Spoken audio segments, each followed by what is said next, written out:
Hi my friends, my name is Frances, I use they them pronouns, and I'm glad you found my channel. Today I will be doing something I have never done before.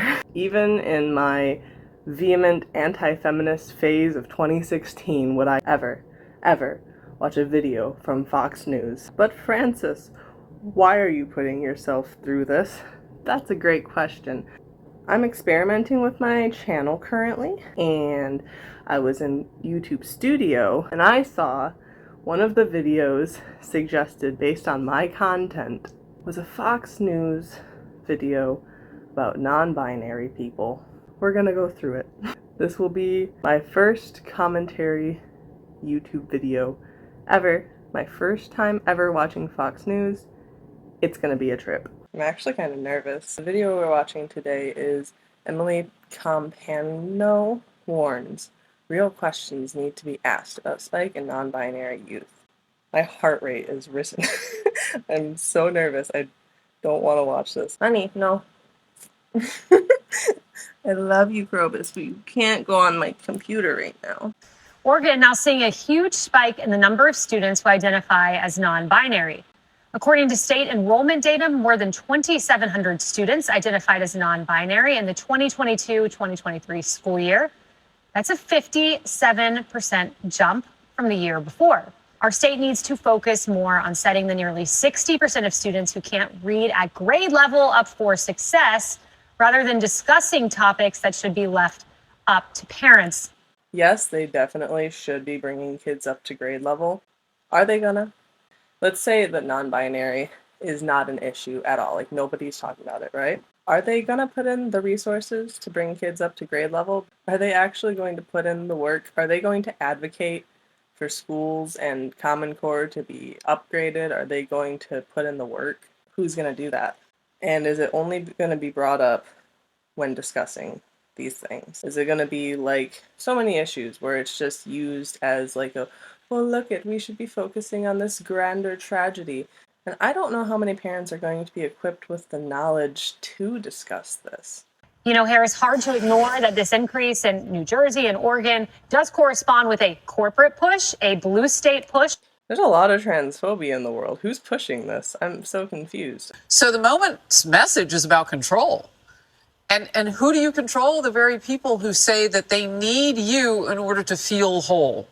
And so they're paying for things, they can get the surgeries, they can go to different states to get this done, but they're really not in charge of their own lives. Autonomy is not them in control of their own lives. Most non-binary Oregon students were in high school, but dozens of children as young as kindergarten also identified as non-binary.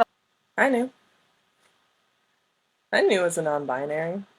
Like, I didn't have the word for that. I didn't know how to explain to people, but like, you know, when I was hanging out with little girls and little boys, I was well aware that I wasn't either of them. I wasn't part of that group. You know, it's not like I turned 14 and was like, no more gender. It's not like it was just something that happened one day. I knew in kindergarten. And I have known kids as young as 5 who have expressed to me confusion in their gender or just sort of questions about their gender. I think it's totally reasonable for a kindergartner to identify as non-binary. It's not like a kindergartner is going to get a mastectomy. And anyway, they don't have breasts to remove. Like, there's no harm in the social transition. I don't understand. I don't see why there's a problem with a kindergartner identifying as non-binary. And if a kid's in kindergarten and they're aware of this aspect of themselves, why not allow them to express themselves in a way that makes them feel more comfortable? I guess I really don't see her point. This entire video is just me not seeing her point. Also identified as non-binary. I have a 4-year-old. I can tell you, they don't know up from down some days. Okay, yeah, I mean, they don't know anything. They don't know a lot of things. But sort of, where's the harm then in exploring? And like, if you have a little boy that wants to play with Barbie dolls, that's okay. Like, no matter what. And you know, if you have a non-binary kid who wants to play with cars and Barbies and wear pink and blue, and what is your hang up here? I don't understand why you can't just let a kid express themselves. But like, I don't understand why she's upset about this. I think, this is a state that has 500,000 kids. We're talking about 3,000 of them. 500 to 3. So less than 1%. I don't know math. I'm just going to generally guesstimate. Like 0.75% of kids identify as non-binary, and you're upset because that's more kids. Like, oh, that's a big number. 0.75%. That's a lot of kids. Why are you so upset? You don't go through that surgery to your point, at 10 or 11, what have you. So less than 100 genital surgeries have been performed on kids 13 to 17 with prior gender dysphoria diagnosis. I'm very curious what percent of that is made up by the intersex community. I'd be very curious to see that. Okay, so mastectomies. There have been 776 mastectomies performed in the United States on patients aged 13 to 17 with a gender dysphoria diagnosis. That's 13. That's not 10 or 11. It's 13 to 17. Going with 13 because he said 10 to 11, I think. Let me go back. You don't go through that surgery to your point, at 10 or 11, what have you. So 10 or 11, at least 2 years younger than the youngest person to get a mastectomy. Let's say of those 776, let's say 200 of them were 13. All right, let's just quick guesstimation. In the 3 years ending in 2021, at least 776 mastectomies. Okay, so that's 3 years. That's over a 3-year time span. That's 200 a year. A little more than 200. I'll round up, right? I'll say 300 a year. Doesn't have an exact, like, here's everything that happened. But 13 to 17, let's say 75 of them were 13. Okay, so let's say 75 13-year-olds in the United States had a mastectomy. If we spread that out across all states, that's like what, 1.5 kids? 1.5 13-year-olds a year gets a mastectomy each state. That's the number we're looking at, right? And that's not even gonna pull up how many 13-year-olds there are in each state. We're working with very low numbers, and we don't have the situations tied to those numbers. I'm not gonna come out here and just say, yes, 13-year-olds should have free access to a mastectomy. I am not those 75 13-year-olds. There could be a 13-year-old with gender dysphoria so bad it could kill them. I am not in any world going to say that kid should not have top surgery.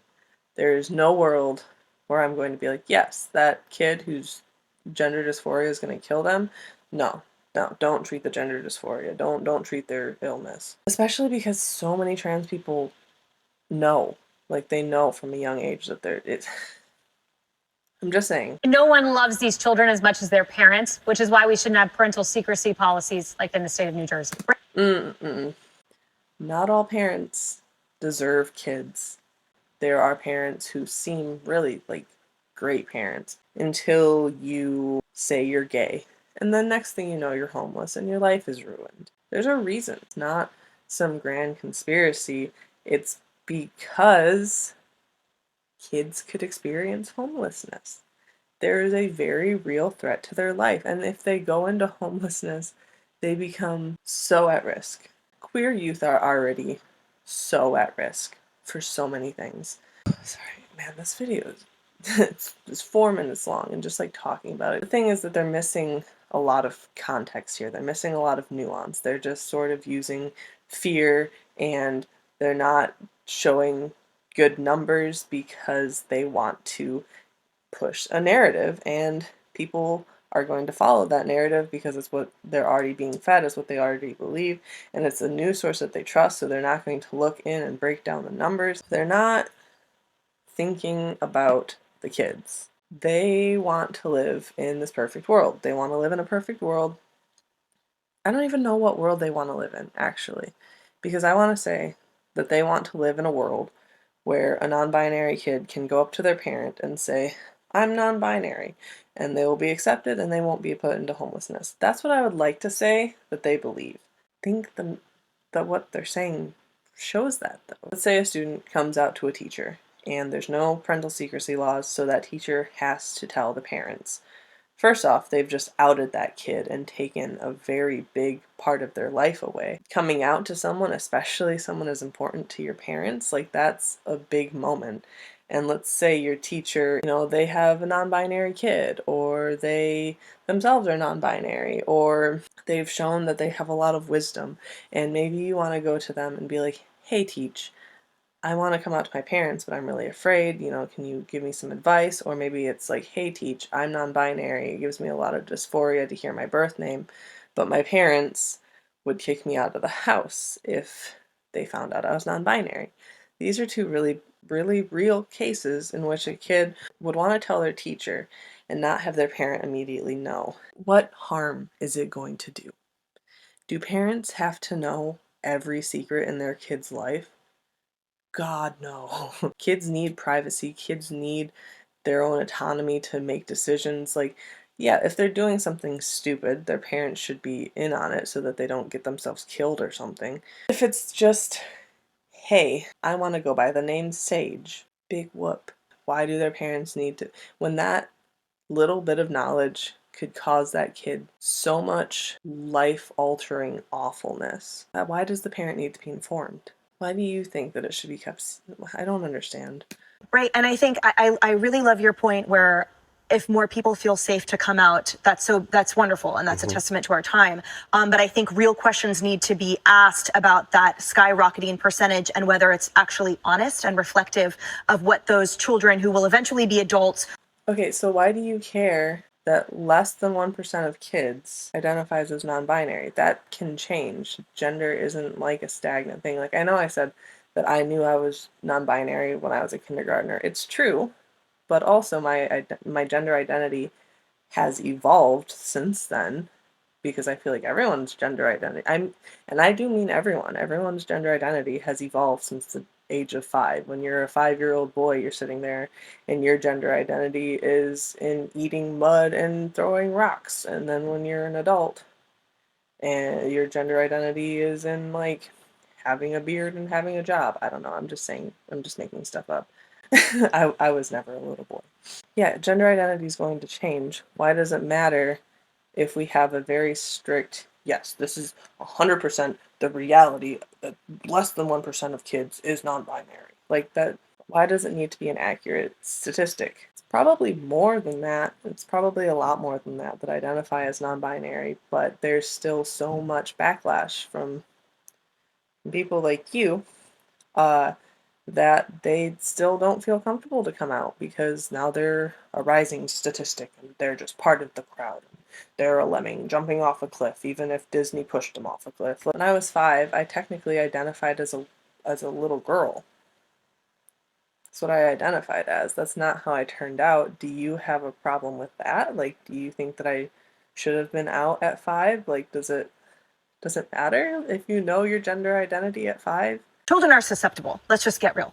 I mean, when you ask my oldest niece who her favorite artist is, then the 2 younger ones agree with her that yes, it's Taylor Swift, and the youngest one probably has never heard Taylor Swift. Yeah, I don't mean to nitpick on things that aren't even part of the actual discussion. Editor Francis here. The point that I was intending to make and never actually connected all the pieces to hear about the Taylor Swift thing. My point was really simple, honestly. It's just that kids know more than she's giving them credit for knowing. And that's important for this conversation, obviously, because the whole conversation is if kids can know that they're non-binary. And she's discounting kids' intelligence to the point where she's saying if their cousin is an avid Taylor Swift fan, they would somehow not know Taylor Swift.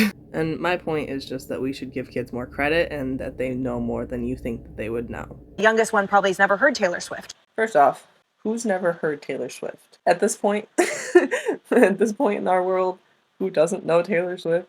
And on the point of, yes, they've heard Taylor Swift, my younger siblings have both heard My Chemical Romance. My cousins have heard My Chemical Romance. You know why? Because me, the older, cooler one, love My Chemical Romance. Of my younger cousins and siblings listening to My Chemical Romance, because me, the oldest one, am cool to them.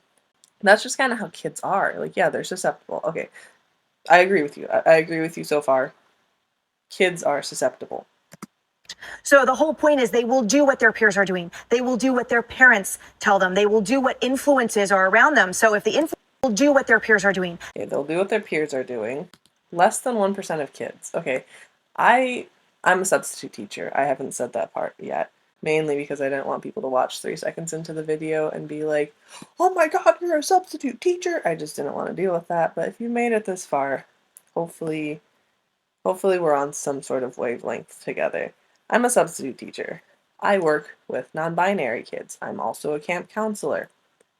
I work with non-binary kids. Like, I have experience with teenagers who are non-binary. That means that if there's 2,000 kids in a school, there's 1% of 200.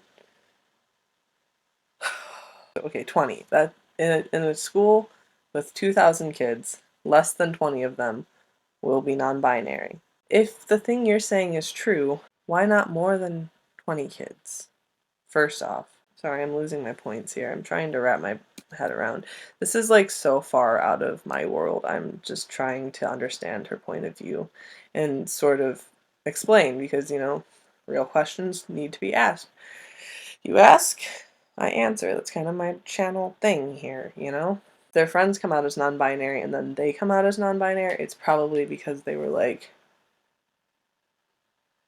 holy crap, that's me too, actually. I didn't know there was a word for that. Will do what their peers are doing. They will do what their parents tell them. If these kids, from your understanding, are being told by their parents what their gender identity is, there would be less non-binary kids. There's not like a mass influx of parents walking up to their kids and being like, you use they, them now. There might be like a, hey kid, just want to sit down and ask, is there a preferred pronoun set you would like me to use for you? You can just say she, her, and we can move on, and it's not a big deal. But I mean, like, I'm a safe space. I want you to know I'm on your side.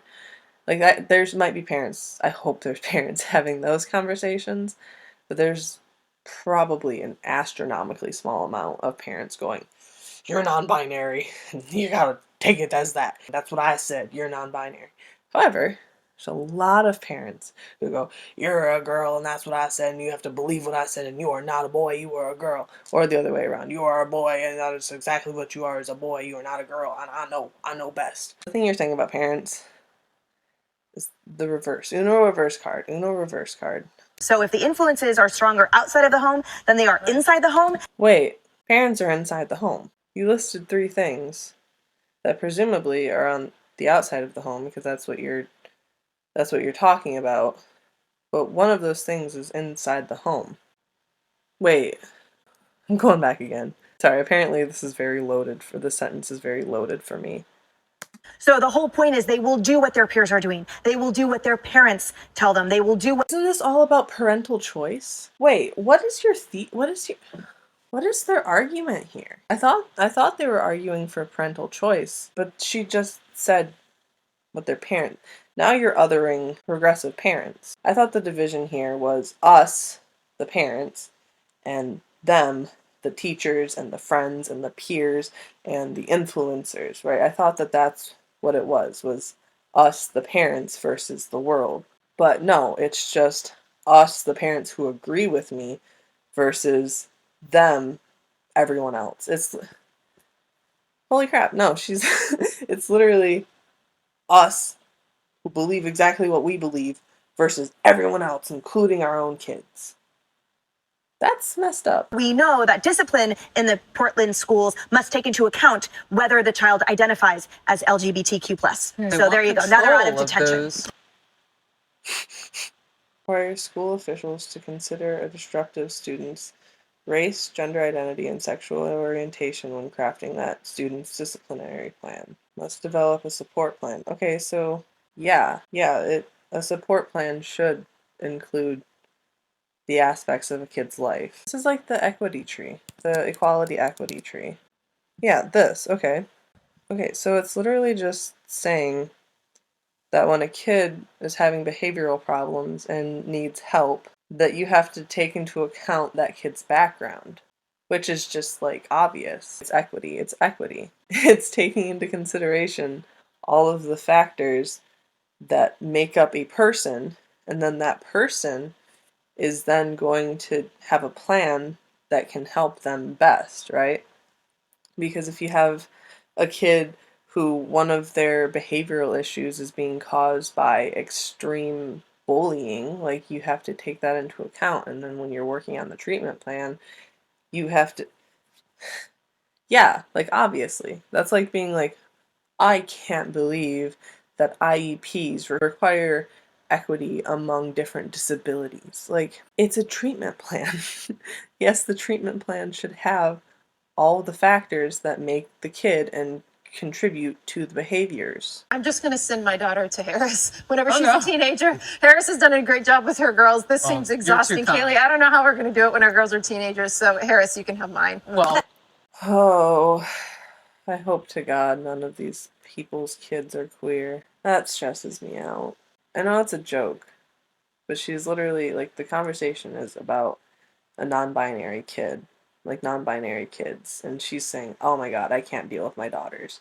I'm just gonna send them to this girl. And I know it's a joke, it just echoes because there are so many kids who come out as non-binary and their parents literally are like, oh, I can't handle this, and they send them off to homelessness. I know it's just a joke. I know it's just a joke, but it doesn't really feel like a joke when it echoes something really tragic.